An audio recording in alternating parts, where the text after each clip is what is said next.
Untuk acara selanjutnya, kita langsung saja memasuki pemaparan materi yang pertama di webinar hari kedua ini.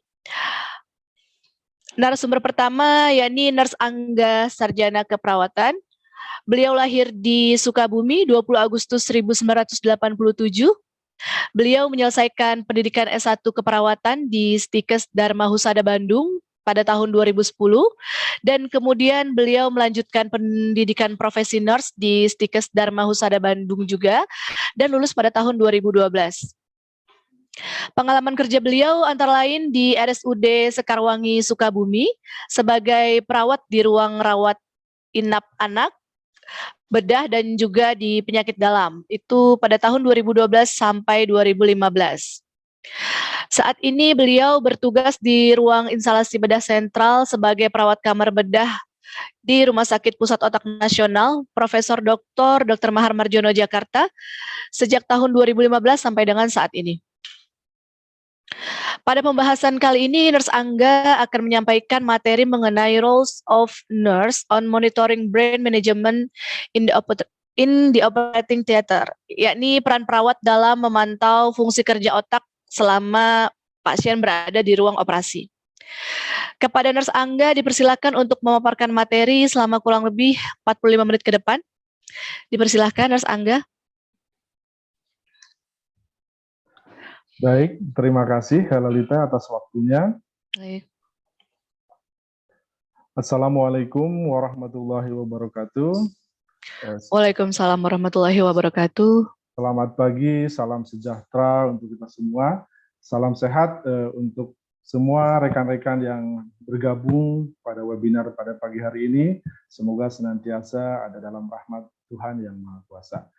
Baik, izin memperkenalkan diri, saya Riza Angga Saputra SK Nurse. Pada kesempatan pagi hari ini, saya akan menyampaikan pembahasan materi mengenai bagaimana peran perawat dalam melakukan monitoring fungsi otak dan sistem saraf pada pasien yang dilakukan operasi tumor otak di kamar operasi. Saya izin share screen.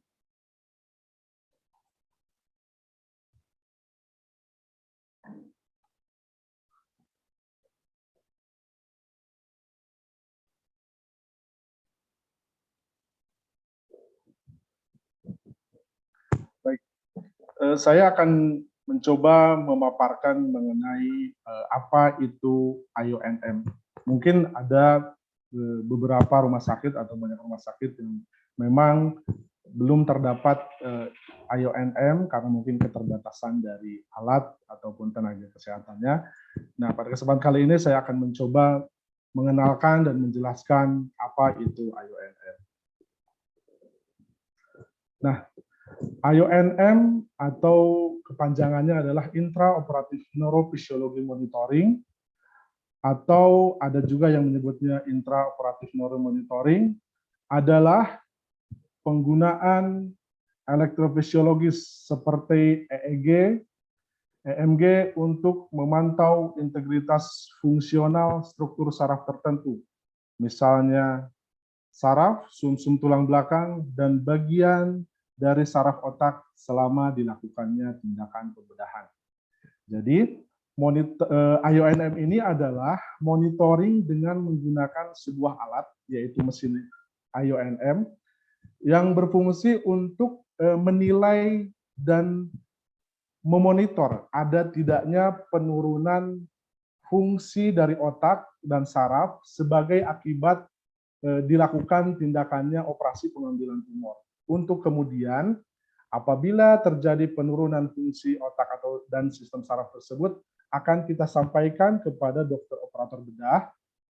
Untuk kemudian, dokter operator bedah mengambil langkah-langkah dalam proses pengambilan tumor agar tidak terjadi kerusakan lebih lanjut pada sistem saraf atau otak tersebut, atau fungsi dari otak tersebut tidak terganggu dan kerusakan dapat diminimalisir. Nah, dari IONM ini memiliki beberapa tujuan. Yang pertama adalah to map untuk mengidentifikasi fungsi dan lokasi suatu struktur penting di sistem saraf. Jadi dengan mapping, dokter operator dapat mengetahui struktur otak mana saja atau sistem saraf mana saja yang penting, sehingga pada saat proses pengambilan tumor, bagaimana semaksimal mungkin agar struktur saraf tersebut tidak tereksplorasi, misalkan tidak termanuver, sehingga tidak terjadi proses kerusakan pada saraf sehingga tidak menimbulkan defisit neurologis. Nah, yang kedua, fungsi dari IONM ini adalah to monitor, untuk memantau fungsi dan integritas struktur neural selama operasi. Nah, dengan adanya IONM ini, tim IONM dapat memonitor apabila ketika sedang dilakukan tindakan operasi, misalkan operator bedahnya menyenggol nervus 7 misalkan. Nah, akan terlihat di dalam monitor bahwa nervus 7 atau gelombang pada nervus 7 mengalami gangguan, sehingga kita ingatkan kepada operator bahwa misalkan dok, nervus 7-nya mengalami gelombang iritasi. Nah, dengan melakukan mapping, dengan melakukan monitoring, tentunya adalah memiliki harapan bahwa dia untuk to prevent, untuk mencegah terjadinya cedera pada sistem saraf. Mapping, monitoring itu adalah salah satu bentuk upaya untuk mencegah terjadinya cedera pada sistem saraf, yang merupakan termasuk tujuan dari IONM. Ketika mapping, monitoring, dan upaya pencegahan sudah dilakukan, maka tentunya tim dari dokter operator bedah maupun dari IONM dapat memprediksi keluaran pasien pasca operasi, sehingga tentunya diharapkan adalah defisit neurologis seminimal mungkin. Jadi, secara sederhana, IONM ini adalah dilakukan dengan memasang elektroda sadapan pada otot yang dipersarafi oleh saraf yang mungkin akan terlewati atau tereksplorasi pada saat proses pengambilan tumor, untuk kemudian dari sadapan tersebut diinterpretasikan ke dalam mesin IONM, untuk kemudian interpretasinya dalam bentuk gelombang yang kemudian nanti dibaca oleh dokter neuroperifer dan tim perawat IONM itu sendiri. Brain, spine, and all nervous system are important. Jadi, oleh karena itu, maka IONM ini sangat penting untuk dilakukan dalam setiap operasi bedah saraf, dalam hal ini adalah tumor otak, agar tentunya defisit neurologis pada pasien pasca operasi tidak terjadi atau dapat diminimalisir. Nah,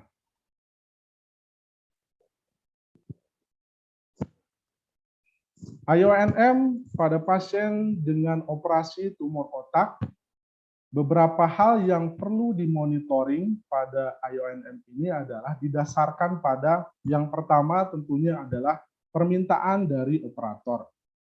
Kenapa kita didasarkan pada permintaan operator? Karena hanya operator bedahlah yang mengetahui struktur otak mana saja atau fungsi saraf yang mana saja yang mungkin akan terlewati, tereksplor, sehingga dapat mengganggu pada saat proses pengambilan tumor. Jadi misalkan operator bedah akan melewati atau mengeksplor area nervus 5, 7, 9, 12. Nah, tentunya pada saat operator melakukan konsul kepada dokter neuroperifer akan ditulis permintaan mengenai monitoring IONM tersebut. Nah, kemudian yang kedua, pemasangan IONM pada tumor otak didasarkan pada lokasi tumor. Lokasi tumor mempengaruhi monitoring apa saja yang akan dilakukan. Sebagai contoh, apabila misalkan tumornya area suprasela, tentunya akan berbeda dengan monitoring yang akan dilakukan apabila tumornya berada pada area temporal atau misalkan pada area CPA. Nah, itu menjadi bahan pertimbangan untuk melakukan monitoring pada saat dilakukan tindakan operasi.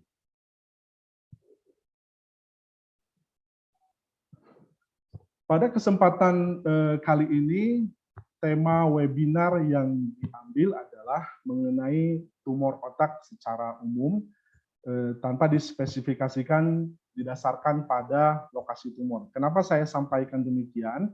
Karena lokasi tumor dapat mempengaruhi jenis monitoring apa saja yang akan dilakukan. Ketika tumornya di area suprasela memerlukan pemeriksaan Nervus 3, 4, 6,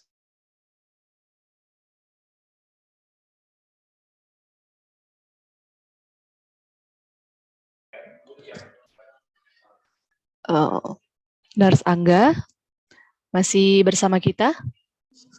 Halo Kak Angga. Oke, mohon maaf kepada peserta. Sepertinya ada gangguan teknis dari Nurse Angga. Kita coba hubungi Nurse Angga ulang terlebih dahulu ya.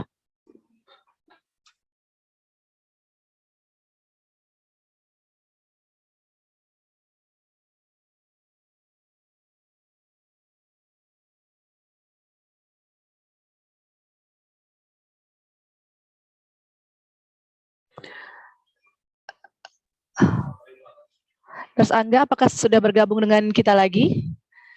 Baik. Oke. Tadi sempat ada gangguan teknis sepertinya ya, Kak Angga. Iya, betul. Baik. Dilanjut. Boleh, silakan dilanjut Kak. Silakan dilanjut. Tadi terakhir tentang lokasi tumor SSEP ya, tentang SSEP. Mohon maaf. Sorry, maaf. Ya. Oke. Silakan dilanjut.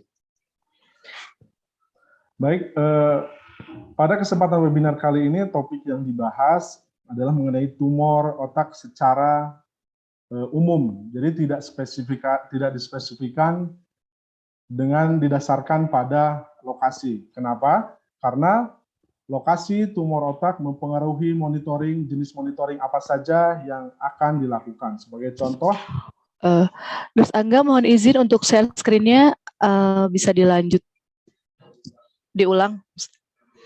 Belum tampil di kita.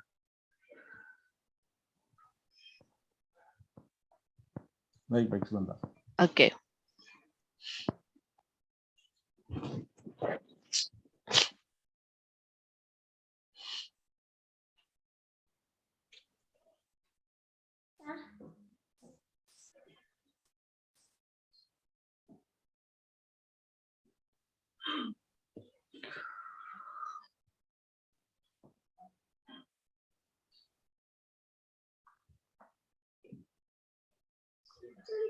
Baik.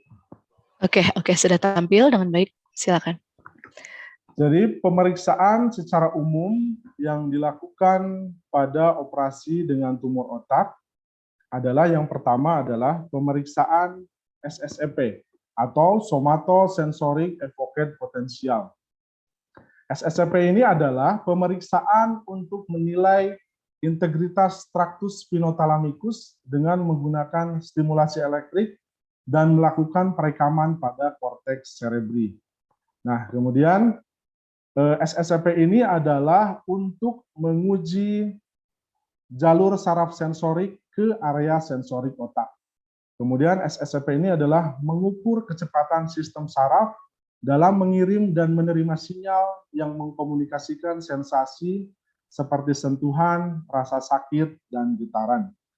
Jadi, penilaian SSEP dilakukan dengan cara memasang sadapan stimulasi listrik pada area tangan, tepatnya pada nervus medianus, atau pada kaki juga, tepatnya pada nervus tibialis posterior, untuk kemudian direkam pada korteks sensori.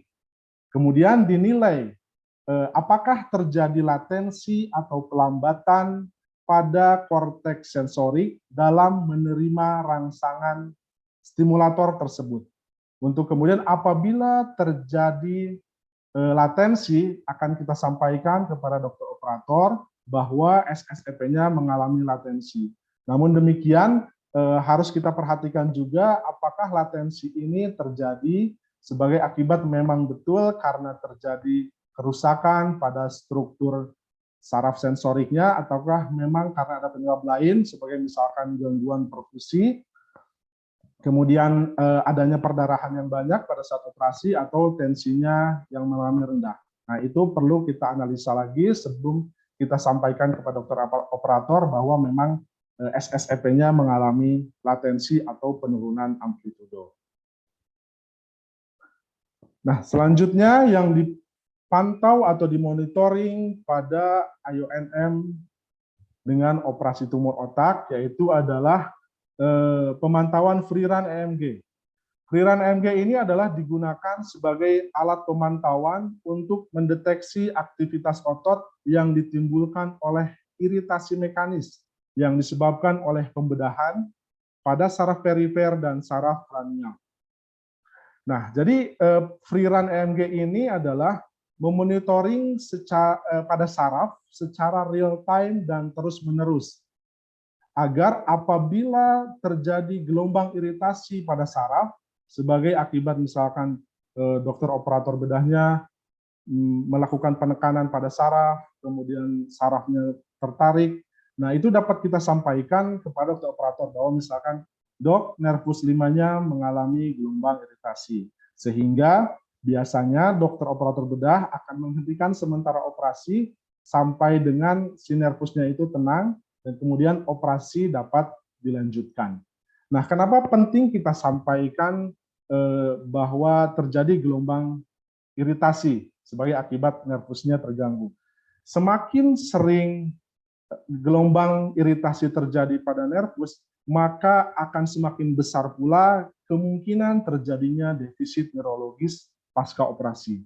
Jadi sangat penting untuk kita ingatkan atau kita sampaikan kepada operator apabila memang ada gangguan pada nervus tersebut.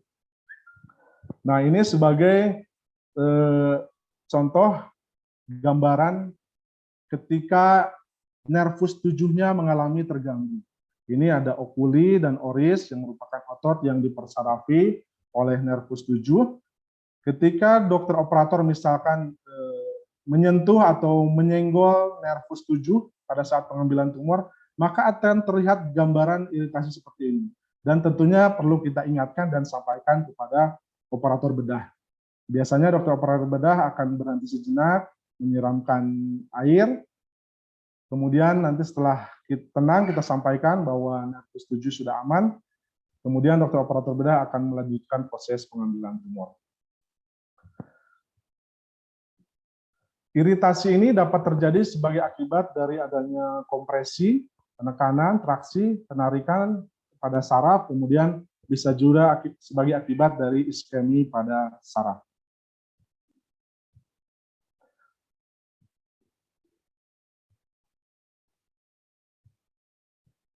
Pemeriksaan yang selanjutnya adalah pemeriksaan triggered EMG. Adalah suatu pemeriksaan yang dilakukan untuk melihat respon otot ketika nervus diberikan rangsangan atau pemicu listrik. Nah, triggered ini lebih bersifat untuk mapping. Kalau tadi free run itu adalah bersifat monitoring secara real time dan terus-menerus. Nah, kalau triggered EMG ini bersifat mapping dan sewaktu-waktu dengan diberikan rangsangan atau pemicu listrik. Jadi, misalkan ketika dilakukannya operasi, dokter operator bedah misalkan menemukan nervus yang dicurigai misalkan nervus 5. Nah, untuk memvalidasi atau mengkonfirmasi bahwa apakah betul nervus 5, maka operator bedah akan melakukan stimulasi pada nervus tersebut untuk kemudian akan terlihat gambaran bahwa yang menunjukkan bahwa memang betul nervus itu adalah nervus 5. Kita sampaikan, dok, betul itu adalah nervus 5. Sehingga setelah divalidasi, kemudian dokter operator bedah secara anatomis, setelah mengetahui bahwa itu nervus 5, secara anatomis dokter bedah akan melakukan step-step berikutnya dalam proses pengambilan tumor. Nah, tujuan dari triggered EMG ini yaitu untuk mengidentifikasi lokasi dan menilai integritas saraf perifer dan saraf kranial dengan menggunakan bipolar stimulation. Seperti ini kurang lebih gambarannya. Ketika dilakukan stimulasi, dan ini menunjukkan ada nervus 7, dan kita sampaikan kepada dokter operator bahwa area yang sedang di stim atau disentuh oleh probe itu adalah memang betul nervus 7. Lanjut.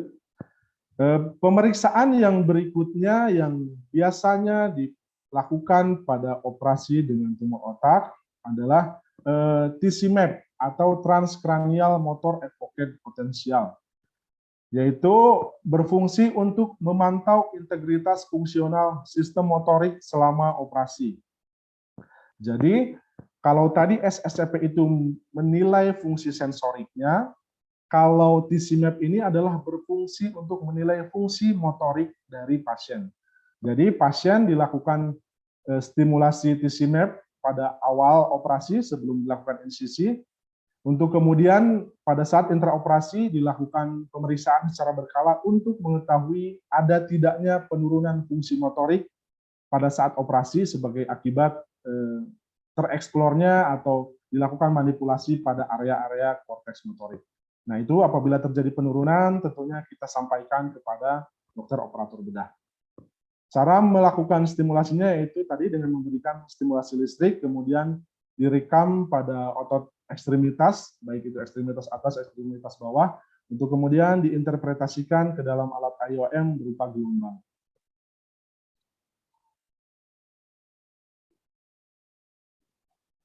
Lanjut, pemeriksaan yang berikutnya adalah pemeriksaan phase reversal. Phase reversal ini adalah pemeriksaan untuk mengidentifikasi lokasi sulcus sentral. Sulcus sentral ini adalah perbatasan antara sulcus sensorik dan sulcus motorik. Kenapa penting? Dengan mengetahui adanya sulcus sentral, maka sebagai bahan pertimbangan bagi dokter operator bedah untuk melakukan entry point pada saat dilakukan tindakan operasi. Jadi pada saat proses pengambilan tumor akan masuk dari mana? Nah, sulcus sentral ini menjadi patokan bagi operator bedah. Ketika memang tidak ada pertimbangan lain, misalkan tetap harus ada yang dikorbankan, apakah itu memilih sulcus sentral, sulcus sensorik atau sulcus motorik, maka biasanya dokter operator bedah akan lebih mengorbankan sulcus sensorik apabila memang tidak ada pertimbangan lain untuk entry point-nya. Kenapa demikian? Karena istilahnya lu lebih memilih kebas sebagai akibat dari sensorik lu rusak, atau lu akan lebih memilih lumpuh sebagai akibat dari lu mengganggu sulcus motorik. Tentunya adalah pertimbangannya adalah akan lebih mengorbankan sulcus sensorik. Jika memang seperti yang tadi saya sampaikan tidak ada pertimbangan lain dalam entry point pada saat proses pengambilan tumor. Nah, ini sebagai salah satu contoh animasi pada saat pemeriksaan phase reversal. Ini adalah grid EEG yang ditempelkan pada korteks. Ini animasinya, ini real time-nya. Di situ ada nomor-nomornya, nomor pada grid ada 1, 2, 3, sampai 4. Untuk kemudian apabila ditemukan sulcus sentralnya, maka akan terlihat gambaran seperti ini. Kita lihat pada nomor 2, 3, 4, amplitudenya mengarah ke atas. Sedangkan pada nomor 1, amplitudenya mengarah ke bawah. Jadi istilahnya ada gelombang yang kissing, yang bertemu puncaknya. Nah, inilah yang disebut sebagai sulcus sentral. Jadi kita sampaikan, dok, bahwa sulcus sentralnya berada pada titik grid nomor 1 dan grid nomor 2. Untuk selanjutnya, dokter operator bedah akan memutuskan entry point pada proses pengambilan tumor. Nah, yang selanjutnya adalah pemeriksaan atau pemantauan DCS atau Direct Cortical Stim. DCS ini memiliki dua fungsi, yaitu adalah sebagai motoric mapping dan language mapping, di mana motoric mapping ini adalah menilai fungsi motorik dengan memberikan stimulasi pada area fungsi motorik. Jadi ketika sudah dipastikan bahwa itu area motorik, maka akan dilakukan stimulasi dengan probe untuk memastikan apakah betul itu area fungsi dari motorik ekstremitas, baik itu ekstremitas atas maupun ekstremitas bawah. Nah, ini salah satu contoh ketika dilakukan stimulasi pada area korteks motorik akan timbul gelombang seperti ini. Berarti itu dapat dipastikan bahwa itu merupakan area ekstremitas, tepatnya adalah ekstremitas pada lengan, ya ekstremitas atas. Untuk kemudian tentunya dokter operator bedah akan semaksimal mungkin untuk menghindari mengeksplorasi atau merusak pada area fungsi tersebut. Selanjutnya adalah fungsi DCS untuk language mapping, pemetaan fungsi bahasa. Tujuan pemetaan bahasa ini adalah untuk menghindari defisit dalam fungsi pemrosesan bahasa setelah operasi. Jadi, untuk language mapping ini biasanya dilakukan pada operasi dengan awake craniotomy. Biasanya pasien pada saat operasi diajak berkomunikasi dengan mengobrol oleh dokter neurobehavior, sementara dokter operator bedah melakukan stimulasi yang dicurigai pada fungsi bahasa. Kemudian ketika dilakukan stimulasi, biasanya akan terjadi gangguan dalam ngobrolnya atau gangguan dalam fungsi bahasanya. Sehingga setelah diketahui fungsi bahasanya, maka tentunya dokter operator bedah akan untuk menghindari mengeksplorasi atau melakukan manipulasi pada area fungsi bahasa tersebut. Selanjutnya pemeriksaan yang biasa dilakukan pada operasi tumor otak ya adalah pemeriksaan BAEP atau brainstem auditory evoked potential, yaitu pemeriksaan nervus 8 vestibulococlearis, di mana berfungsi sebagai saraf untuk pendengaran dan keseimbangan tubuh, di mana pemeriksaan ini dilakukan dengan cara memberikan stimulasi pada telinga berupa rangsang suara, berupa stimulus suara, untuk kemudian nanti akan diinterpretasikan fungsi dari nervus 8 itu ke dalam gelombang pada monitor. Nah, seperti ini contoh gambarnya. Dan apabila terjadi latensi atau pemanjangan waktu, maka akan kita sampaikan kepada dokter operator bahwa nervus 8-nya mengalami latensi, sehingga tentunya nanti dokter operator bedah akan memiliki pertimbangan lain dalam proses pengambilan tumor selanjutnya. Nah, tadi yang saya sampaikan merupakan pemeriksaan atau monitoring secara umum yang dilakukan pada operasi dengan tumor otak. Kita masuk kepada persiapan alat dan DMHP untuk pemasangan IONM ini. Yang pertama yang perlu kita siapkan adalah alat IONM-nya itu sendiri. Kita periksa alatnya, kelengkapannya, kemudian kita nyalakan apakah berfungsi dengan baik atau tidak. Kemudian kita siapkan alat tersebut beserta kelengkapannya. Kemudian di sini alat dan BMHP-nya ada salep mata untuk ketika melakukan pemasangan pada nervus 346, pada rectus lateral, rectus medial atau oblik superior, tentunya memerlukan salep mata agar meminimalisir terjadinya iritasi sebagai akibat pemasangan needle electrode. Kemudian ada swab alkohol untuk melakukan disinfeksi pada nanti saat pemasangan, dan kemudian ada HIPAVIC untuk fiksasi nanti elektrode. Nah, di sini ada juga probe stimulator. Nah, ini yang tadi seperti yang tadi saya sampaikan bahwa ini adalah probe stimulator yang digunakan pada pemeriksaan trigger EMG sama direct cortical stim. Nah, ini ada beberapa contohnya. Nah, ini beberapa contoh ujung dari si probe tersebut. Untuk yang bercabang ini biasanya untuk pemeriksaan trigger EMG. Jadi, si probe ini ditempelkan pada yang dicurigai nervus untuk kemudian dikonfirmasi pada IOM bahwa apakah betul itu nervus, misalkan nervus 5 atau nervus 7. Kemudian kita sampaikan bahwa itu misalkan nervus 5 atau 7 kepada dokter operator. Nah, ini ada electrode screw, biasanya ini dipasang pada area kepala. Kemudian ini ada needle electrode, ini dipasang pada otot, baik itu untuk fungsi otot motorik ya, ekstremitas, maupun pada otot yang dipersarafi oleh nervus kranial. Nah, di sini persiapan alat yang lainnya yaitu adalah laringoskop dan modul forceps. Laringoskop ini digunakan untuk membuka mulut atau rahang pada saat pemasangan elektrod untuk pemeriksaan nervus 9 ya, glosopharyngeus. dan vagus nervus 10. Jadi jarum itu dipasang pada otot palatumol sehingga diperlukan laringoskop untuk membuka rahang dan magil forceps untuk menjepit si jarumnya, jarum elektrodnya, kemudian ditusukkan dan dipasang pada otot palatumol. Nah, ini ada juga grid EEG untuk pemeriksaan phase reversal. Ada yang 4 channel, 8 channel, atau 16 channel, itu tergantung sesuai dengan kebutuhan. Nah, ini yang terakhir ada alat untuk stimulator pemeriksaan BAEP untuk nervus 8 ya, vestibulocochlearis.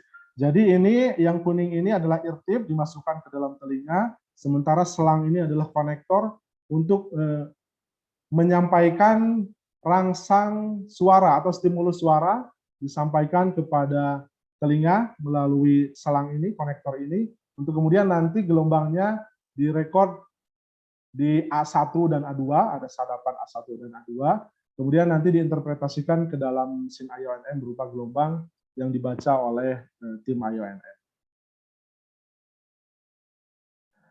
Nah, kita lanjut kepada persiapan pasien. Persiapan pasien yang perlu kita perhatikan adalah yang pertama, memeriksa permintaan IONM operator bedah. Biasanya dokter operator bedah akan melakukan konsul kepada dokter neuroperifer, untuk kemudian kita lihat permintaan monitoring apa saja.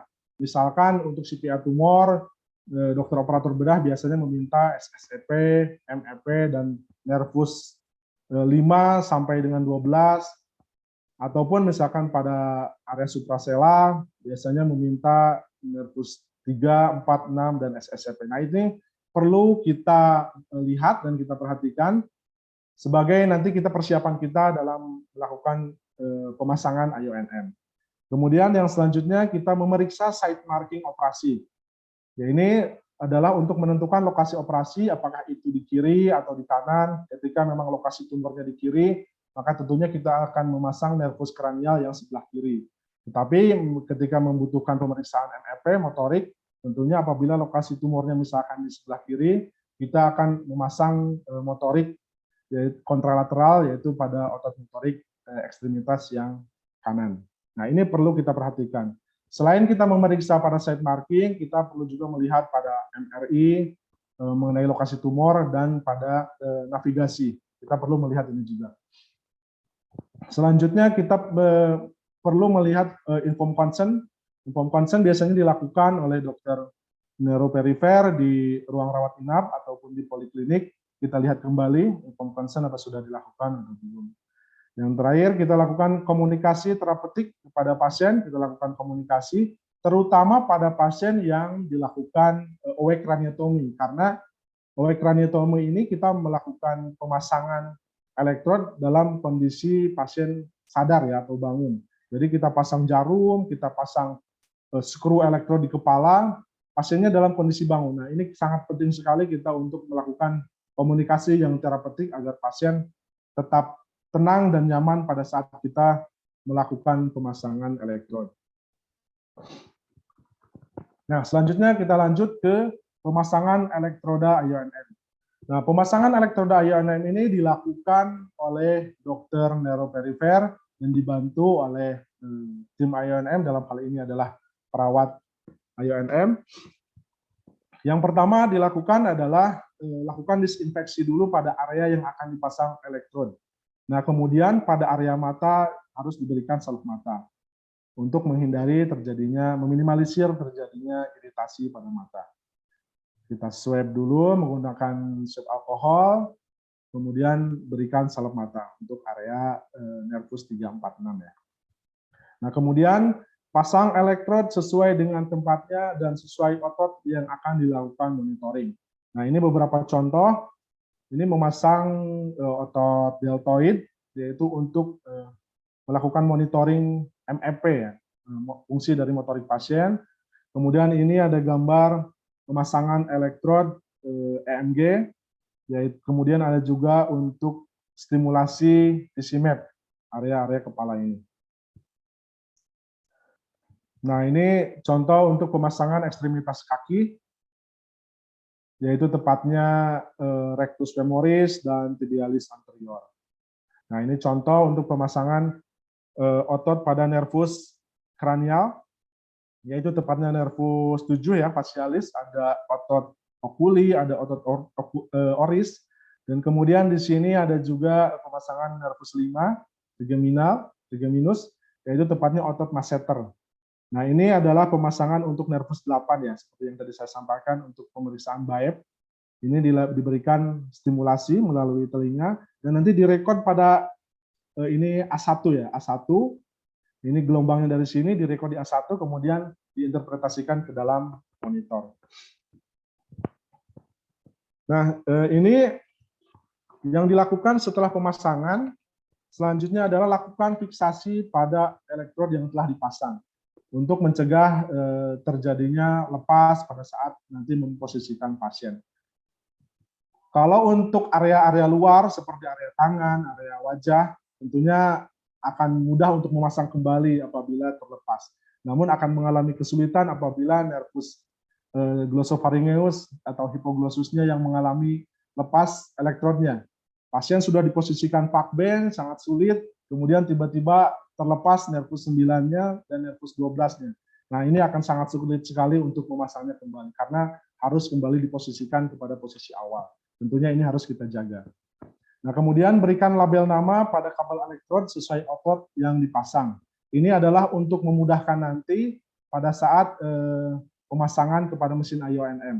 Apabila tidak diberikan nama, nanti kabelnya akan berbelit-belit, kemudian akan kesulitan dalam melakukan pemasangan. Jadi perlu diberikan label nama.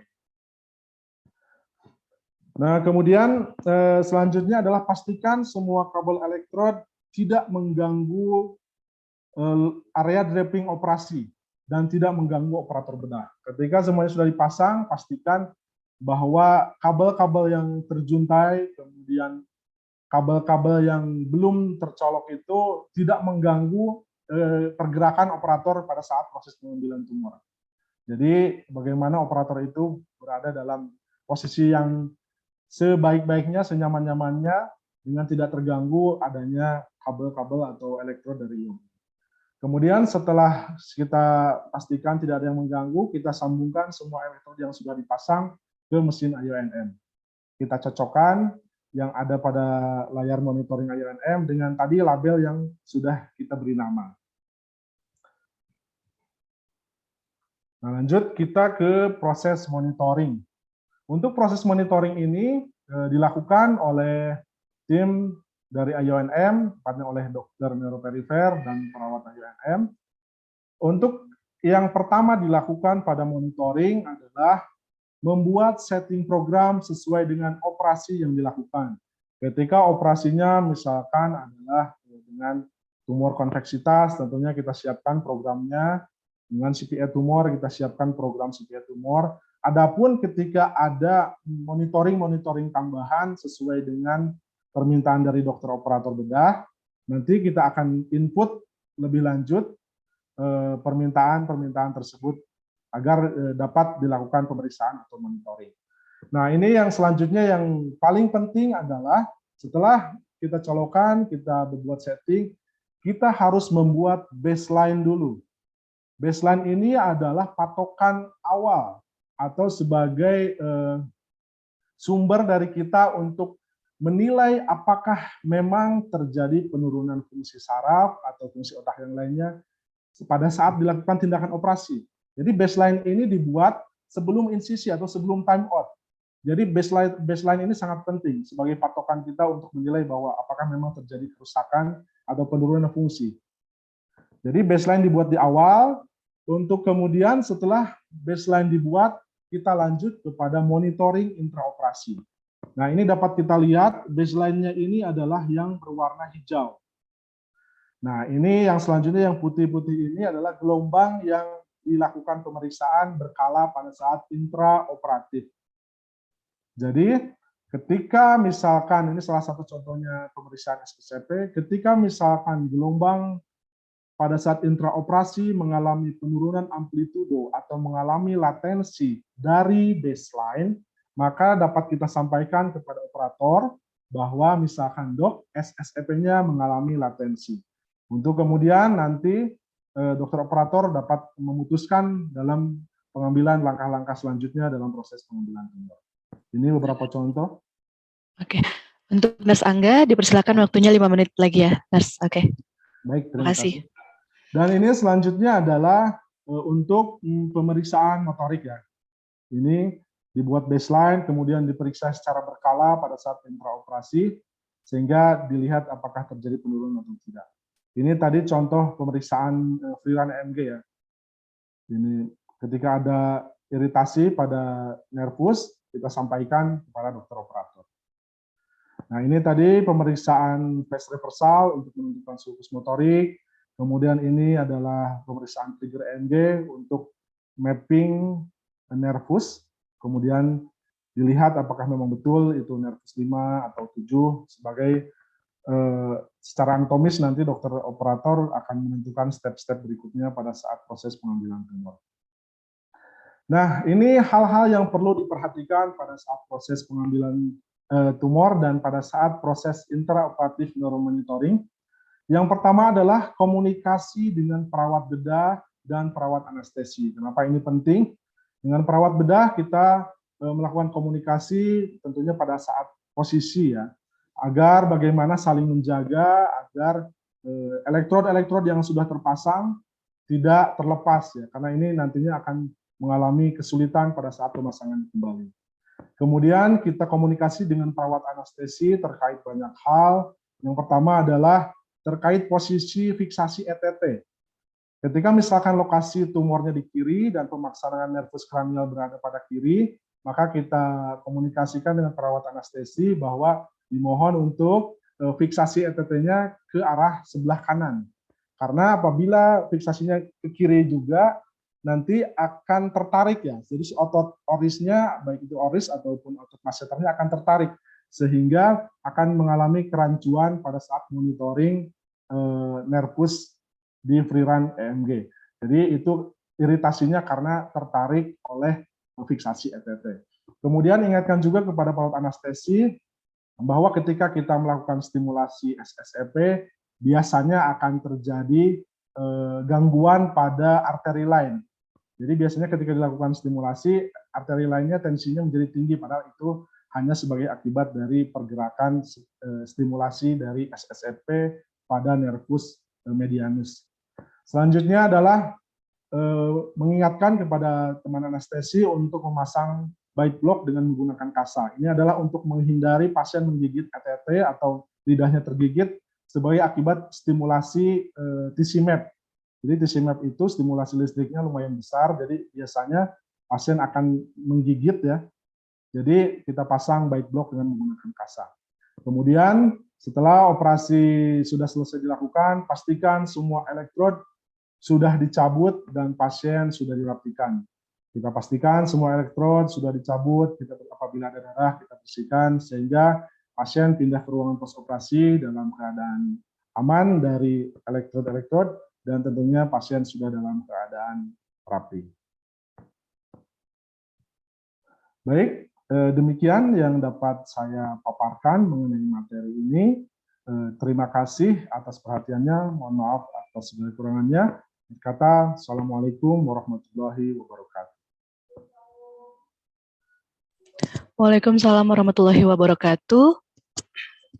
Terima kasih kepada Nurse Angga atas materi yang telah disampaikan. Materinya sangat jelas dan informatif ya, Nurse, menyampaikannya sangat bermanfaat sekali untuk kita semua, menambah ilmu baru bagi kita-kita yang belum pernah berada di ruang bedah operasi dengan pasien saraf, khususnya brain tumor ini ya.